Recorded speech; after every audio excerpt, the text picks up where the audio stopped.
content ito ha, pero real talk tayo. Sa lahat ng mga LGBT na gustong tawagin na miss, pero sir, ang mga itsura nila, before nyo educate ng 2 hours yung mga tao na nagtawag sa iyo na sir. You see, as a person na walang pake sa movement na ginagawa ng ilan, ay kahit na anong hide, delete ko sa issue na ito sa aking timeline, ay pilit pa rin akong binubulabog ng litratong. Bago natin pagpatuloy, kung gusto mo ng mga ganitong content na may kasabay kayo sa panonood, subscribe nyo na ako. This is Boy Sausaw, ang sawsawero sa issue ng iba.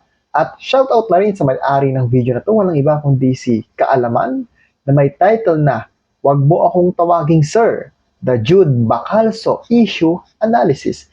So panoorin natin ang pag-a-analyze ni Kaalaman dito kay Jude Bacalso, na tinawag na sir ng isang waiter na pinatayo ng 2 oras. So wag natin patagalin pa, let's go, panoorin na natin.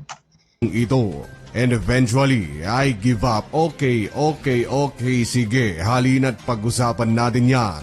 Dito lang sa channel na kung ikaw ay may kaalaman, hinding-hindi ka malalamangan. And the story goes like this. May isang litrato ang kumakalat ngayon na siguradong kukumpleto sa unofficial meme of the month ngayong July 2024. Ang litratong ito kung saan makikita ang isang waiter na nakatayo at isang miyembro ng Rainbow Movement dito sa Pilipinas na may pangalang Jude Bacalso. Sa mabilis na research ay malalaman mo na na-post ang long post na ito noong July 22, 2024. Samantalang, ang mismong insidente naman ay nangyari noon pang July 21. Sa wikang Bisaya, orihinal, na naisulat ang post at na-translate lang sa Tagalog o sa English para marami ang makaintindi. And as of this recording, ay humakot na ito ng 70,000 reactions, 22,000 comments at 56,000 shares dito sa Facebook. Hindi ko na iisa-isahin ang mga nakasaad dito dahil medyo mahaba, pero basically, ang post ay galing sa isang concerned citizen. Ibig sabihin, hindi talaga ito ginawa para mag-viral o pakinabangan ng ilan. May isang concerned na tao lang na nagtataka kung bakit may waiter doon na nakatayo ng matagal. Bakit kaya? Teka, picturean ko na nga lang. Ang malala pa buddy, ang post ay galing pa sa kasapi rin nila sa Rainbow Movement. Pagtuunan natin ng mabilis ang picture, kitang-kita mo rito ang vibes na ibinibigay ng litrato. Yung empleyado ay nakalagay sa likod ang mga kamay na base sa psychology ay marami ang ibig sabihin. Pupwedeng bored, galit, o takot ka, and in our case na pinagsasabihan si waiter tapos nasa likod ang mga kamay, takot at pagkakapahiya sa sarili sigurado ang kanyang nararamdaman. Mind you guys na ang lahat ng ito ay nangyayari in a public setting. Maraming tao ang dumadaan at pinagtitinginan ng waiter, and I can't imagine kung gaano na nakaka-down. Lubog na lubog, more than 6 feet, underground ang delikadesa ng lalaki dahil 2 hours. Then, comment lang muna ako bago natin tuloy ang video ni Mr. Kaalaman. So, nakikita natin sa picture na para bang isang bossing, isang manager ng isang restaurant at pinapagalitan niya yung kanyang tauhan o yung kanyang empleyado na isang waiter, di ba? Makikita natin sa picture na yan na pinapagalitan, ayusin mo trabaho mo dito ha. Hindi kita pinasusuldohan para lang magtinayo-tayo, magsinelpon. Di ba? Yun yung sa unang tingin mo at kung hindi mo babasahin yung nilalaman ng post, ayun yung iisipin mo na para siyang manager at yung isa ay tauhan at ganun yung ginagawa sa kanya. Pero malalaman pala natin na isa lang pala itong customer na nagmamagaling, di po ba? So tuloy natin, nanggigigil ako Hours lang naman siyang ganito na nakatayo, kamay sa likod at nililekturan. tungkol daw sa kanilang karapatan. Teacher siguro to. Sobrang nakakababa ng pagkatao. Imagine, in a public setting, buddy. Yes. Tapos complete uniform ka pa. And just simply going through your tough day na may napakababang sahod as an employee. Tapos ganito pa ang iyong mararanasan. Tama. This is a public humiliation Yes. at its finest. Now, you might wonder na kaya ang waiter pinatayo at pinagsabihan ay baka nakagawa ng hindi maganda doon sa nakaupo, yung waiter. But y'all probably already know na ang lahat ng ito ay dahil lang sa pagtawag dito kay Jude ng sir imbes na ma'am. At yun naman ang tutumbukin natin na ang ibig sabihin ng sir ay used as a polite or respectful way of addressing a man, especially one in a position of authority. Kita mo yan, buddy, galing yan sa dictionary ha, polite or a respectful way of addressing a man. Pero dahil nga self-proclaimed na babae itong si Jude, ay hindi niya yun nagustuhan, kaya ayun, tayo ng 2 oras itong si waiter. So, that's basically the whole incident, and as corny, as cringy as it is, ay ang pagsasabi ng sir imbes na ma'am ang punot dulo ng lahat. At dahil nga maraming netizen ang nanginig ang laman sa insidenteng ito, ay ganoon na lang ang pagiging viral nito. Kaliwat ka ng mga news agency dito sa Pilipinas ang gumawa ng artikel tungkol sa pangyayari. Kaya naman, nang magkaroon ng pagkakataon, itong si Jude ay nag-public apology naman siya kalaunan. Yan. Pakinggan natin ang sa kabilang panig. Mahaba-haba ito, buddy.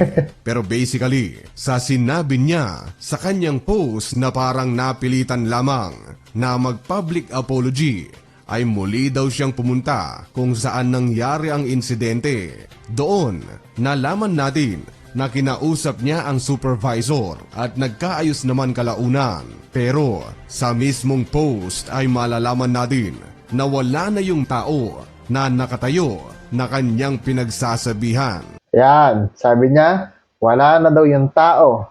Di ba?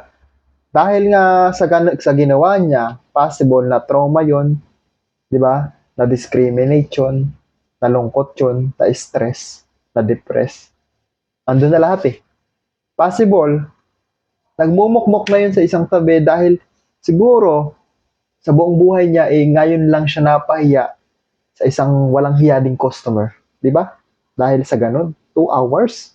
Sino namang tanga, bubu na maggagaganon sa'yo kahit siguro manager mo, hindi ka kayang ganunin, di ba? Customer ka lang eh.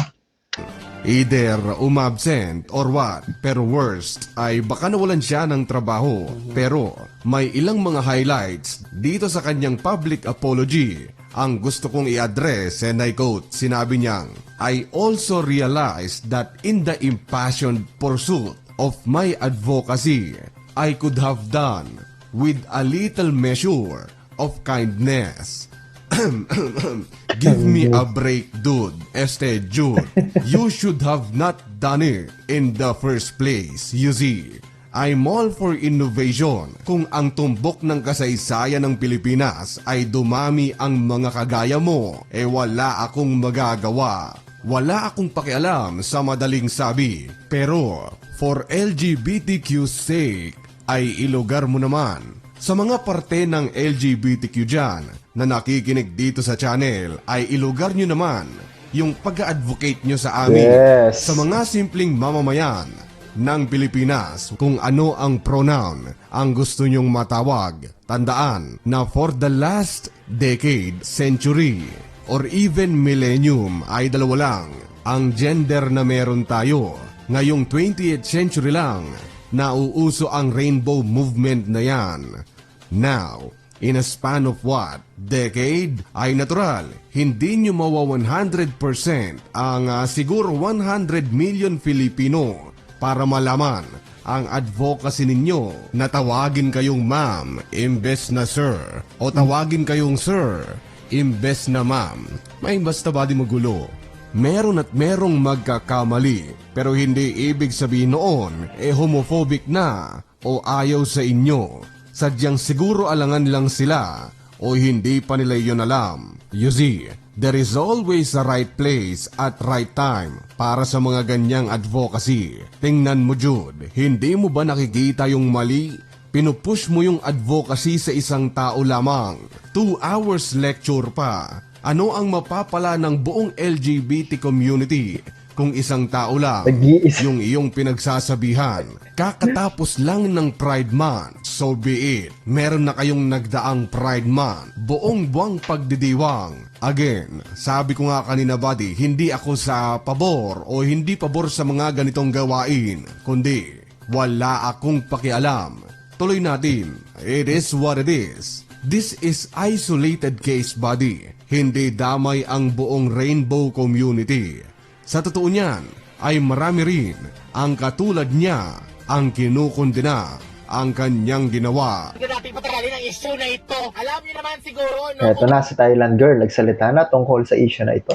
gaano kabukas Thailand girl sa mga LGBT, no, sa karapatan, at syempre sa mga LGBT na mga pilingon, at mas lalo na sa mga LGBT na mga hipokrito. Masakit ito ha, pero real talk tayo. Sa lahat ng mga LGBT na gustong tawagin na miss, pero sir ang mga itsura nila, before nyo educate ng 2 hours yung mga tao na nagtawag sa iyo na sir, tanongin mo muna ang sarili mo. Kamis-miss ba talaga ang mukha mo? Or ang kulgit ka sa nahong?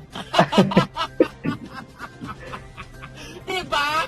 Mag-demand ka ng miss, wala man yan problema. Pero paano yan siya kung sa first glance pa lang, daw barako ka? Alam niyo, wala na talaga problema sa mga LGBT member. No? Na gusto niyo Oh, tawag ito ha, para sa mga LGBTQ. QRSTUVWXYZ. Ayan, si Miss Thailand girl na mismo may sabi, ayan ha, na hindi siya pabor doon sa ginawa nitong ni Jude. Diba? miss. Pero ang sa akin lang, okay lang naman sana kung sa first glance mahaba ang buhok mo, sexy ka, tapos mukha kang babae. Siyempre tawagin ka talaga na miss or ma'am kasi yun ang pagtingin nila sa'yo. Yes. Pero paano ka makademand sang miss or ma'am kung sa first glance pa lang ng waiter, guy, barato ka pa kaya sa crew. Yan ang gusto ko sa isang tao. Hindi konsentido. Yes. At oo nga pala, ang masasabi kong parang patron ng rainbow movement dito sa Pilipinas. Si Vice Gandabody ay live on air pa na paulit-ulit na sinasabihan ng sir, pero ganito ang kanyang mga naging reaksyon. Regine ka doon, Tora. Sa idol mo ba si Regine? Opo, sir. Ay, sorry ko. Opo, Mime. Opo. Hindi, joke lang. I don't mind. Okay lang sa akin ng sir. O, hindi naman ako na-offend siya. Ay naman po, boss. Mime Vice. Boss!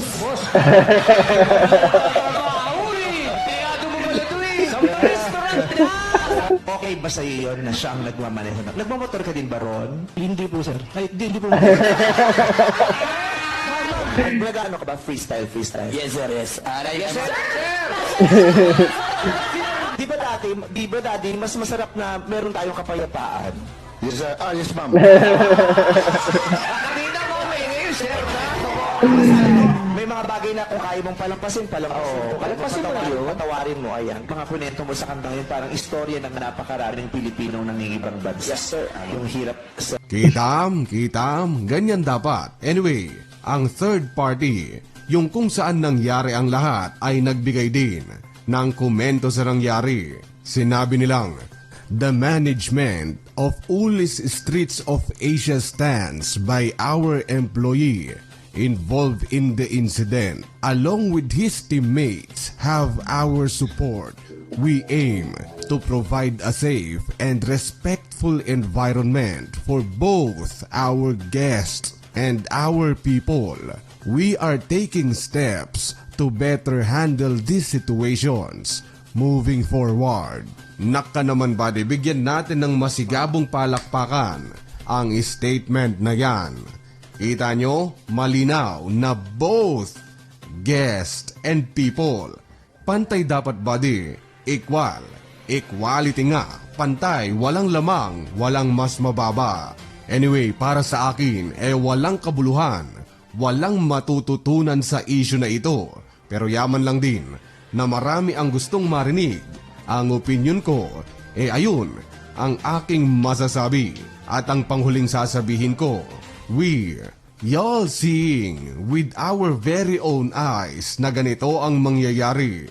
Yung para sa isang tao, yung pakiramdam na mas mataas siya kaysa sa iba pag binigyan mo ito ng sobra-sobrang karapatan. And to wrap things up, ay panoorin nyo ito. And the last thing that I love about being a woman is, as a trans woman, I love the fact that I have the greatest pleasures of taking off my bra at the end of the day and also scratching my balls. At ayun lamang buddy, ang gusto kong sabihin sa issue na ito. At muli, ako po ay lubos na nagpapasalamat sa walang sawang suporta. And as always, thank you so much.